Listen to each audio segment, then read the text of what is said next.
Assalamualaikum warahmatullahi wabarakatuh. Kami dari Universitas 17 Agustus 1945 Surabaya, Fakultas Ilmu Sosial dan Ilmu Politik, Program Studi Administrasi Publik. Perkenalkan, nama saya Serina Amara Imawati dengan NIM 11125000029 dengan teman saya Yesi Auli Ramadhani dengan NIM 11125000030. Video ini dibuat untuk memenuhi tugas evaluasi akhir semester Mata kuliah Hukum Administrasi Negara dengan dosen pengampu Bapak Edi Wahyudi SH MSI. Mari kita ke materinya, check it out.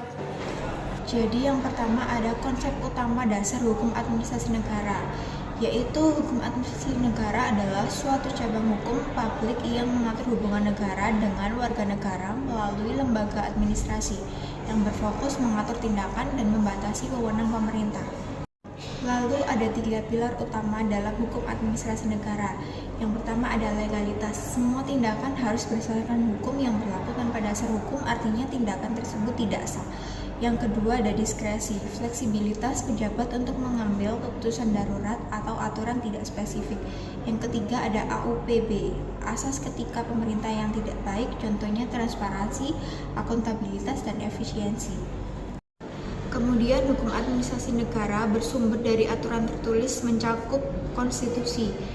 Ada UUD 1945, undang-undang, peraturan pemerintah, keputusan presiden, dan peraturan daerah.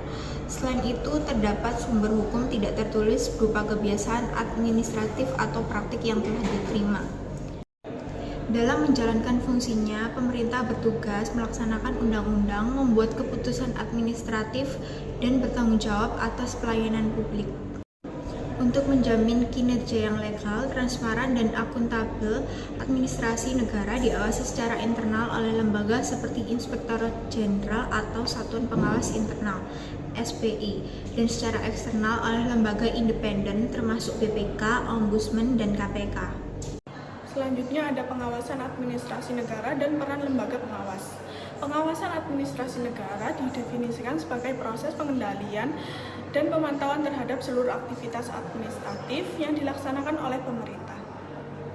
Peran pengawasan administrasi negara dibagi menjadi 2 kategori utama, yaitu yang pertama lembaga pengawas internal, bertugas memastikan kepatuhan terhadap aturan dan integritas di dalam struktur pemerintahan sendiri. Contohnya adalah Inspektorat Jenderal yang melakukan pengawasan terhadap pelaksanaan kebijakan kementerian berfokus pada pencegahan dan pendeteksian korupsi, penyimpangan, serta anggaran.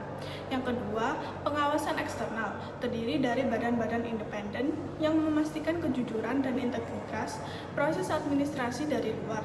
Lembaga-lembaga ini meliputi Badan Pemeriksaan Keuangan atau BPK yang bertugas melakukan audit keuangan negara dan laporannya menjadi acuan untuk perbaikan dan penegakan hukum.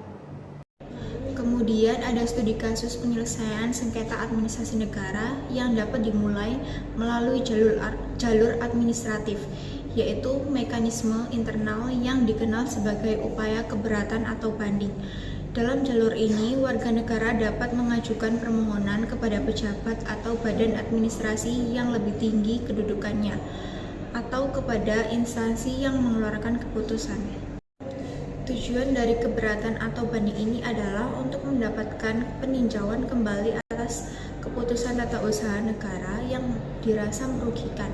Jika penyelesaian di tingkat internal ini tidak memuaskan, barulah warga dapat melanjutkan sengketa tersebut ke peradilan tata usaha negara. Selanjutnya, tanggung jawab pemerintah dan pegawai negeri sipil dalam hukum. Tanggung jawab pemerintah didefinisikan sebagai kewajiban untuk melaksanakan tugas administratif sesuai hukum. Sementara tanggung jawab pegawai negeri sipil atau PNS adalah kewajiban untuk menjalankan tugas sesuai hukum, etika, dan norma yang berlaku. Secara hukum, pejabat harus bertanggung jawab atas pelaksanaan tugas dan kewenangannya berdasarkan ketentuan hukum dan asas-asas umum pemerintah yang baik. Tanggung jawab pemerintah dibagi menjadi tanggung jawab hukum, moral, etis, serta finansial. Sementara PNS memiliki tanggung jawab administratif, disiplin, dan pidana. Selanjutnya ada implementasi hukum administrasi negara dalam kebijakan publik. Implementasi hukum administrasi negara dalam kebijakan publik merupakan proses penting di mana hukum administrasi negara sebagai cabang hukum yang mengatur aktivitas pemerintah diterapkan dalam perumusan dan pelaksanaan keputusan untuk menyelesaikan masalah publik. Kebijakan publik sangat tergantung pada kerangka hukum yang diatur oleh hukum administrasi negara, yang berfungsi untuk memastikan legalitas, akuntabilitas, dan transparansi di setiap tahapan. Proses implementasi kebijakan publik dalam kerangka hukum terdiri dari 3 tahap utama, yaitu perumusan kebijakan yang melibatkan partisipasi publik dan berdasarkan hukum. Yang kedua, pelaksanaan yang dilakukan oleh aparat sesuai peraturan, dan pengawasan untuk memastikan kepatuhan terhadap aturan hukum. Prinsip utama yang mendasari implementasi ini adalah prinsip legalitas. Semua kebijakan harus berdasarkan hukum. Prinsip akuntabilitas, tindakan pemerintah harus dipertanggungjawabkan, dan prinsip transparansi, proses pengambilan keputusan harus terbuka.